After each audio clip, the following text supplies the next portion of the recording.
To barkanmu, watakila mai sauraron shirin duniya zaman 'yan marna a baya ya ji yadda muka kawo muryar wani matashi wanda ya ce shi mala'ika ne kuma shi ne aka ba da labarinsa a cikin wasu surori na Alƙur'ani mai girma. Hausawa sun ce waka a bakin mai ita ta fi daɗi, ga dai yadda zantawarsa ta kasance da Muhammad Sani Mu'azu tun a karon farko yayin da mala'ikan ya bayyana a nan jihar Bauchi. Sunana Musa Karkum wanda aka haife shi a garin Fataskum. Sannan na taho Bauchi ina wankin mota, na samu kuɗi na aure, na haɗu da wani masifa, muka rabu da aure na, ina rayuwata, na haɗu da mutanen ɓoye suka shiga jikina, aljanu kenan. Na taso, na je gurin malami ina bincike, sai malamin ya tabbatar min ni ba mutum bane asali na, ni ne mala'ikan da Allah ba da labari na Asabbi izu ɗaya.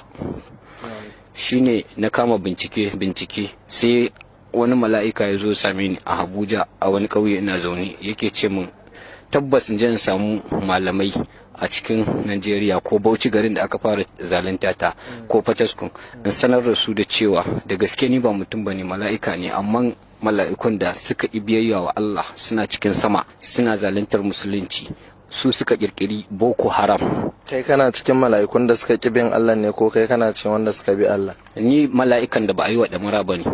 Ni nan gaba ne, ina cika shekara 35, yanzu ina da shekara 34 da watanni. Ina so da watanni kai za a ma damara, an ma damara to me zai ƙara bambanta ka da mutane? Abin da zai bambanta ni da mutane, an man damara mutane ba za su ganni ba, sai mutanen boye irin su Fir'auna, su Faffan Gandu, kafiran da suka ƙi musulunci suka zo yanzu suka lalata rayuwarsu da su da mala'ikun cikin sama suke yakar addinin musulunci. Dan koma baya, iyayen da kace sun haife ka a Fataskum su suna ina? Suna Fataskum. Baba na tsofo ne, ko tafiyar baya iya yi. Shi ma mala'ika ne? A'a, shi mutum ne.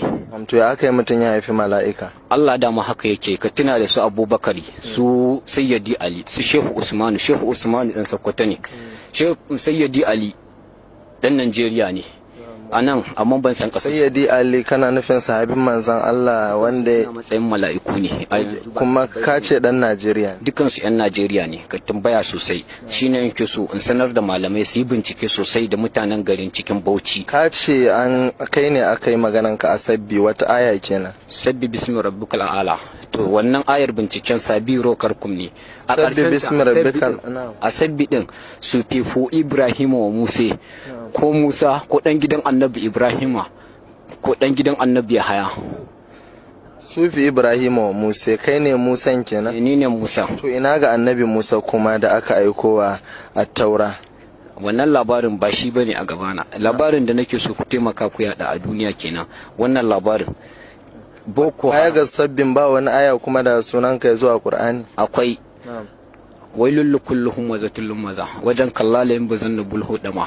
Confirm wannan labarin a kaina yake. To ina Musa ya fito a wajen? Musa kalla, Musan kenan. Okay, Musa kallon mu.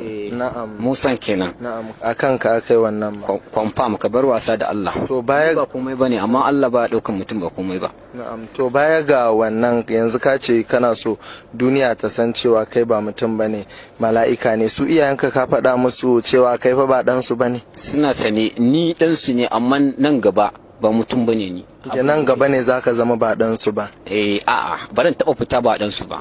Abin da yake tafiya kenan. Yanzu a cikin mutane akwai wanda suke da iyaye, suke da ƴaƴa mala'iku a cikin mutane bayan da iyayenka? Yi mana, ga su Shehu Usman dan Hodiyo a garin nan yayi rayuwa a garin su, yayi rayuwa a Gombe. Wannan batu da Musa ke yi na da'awar cewa shi mala'ika ne mai damara ya jawo cece kuce a nan Bauchi, inda malaman Islama suka magantu. Imam Hassan Zango ya yi mana ƙarin gaske kan shin ko za a iya samun bayyanar wani mala'ika a nan gaba bisa koyarwar addinin Islama?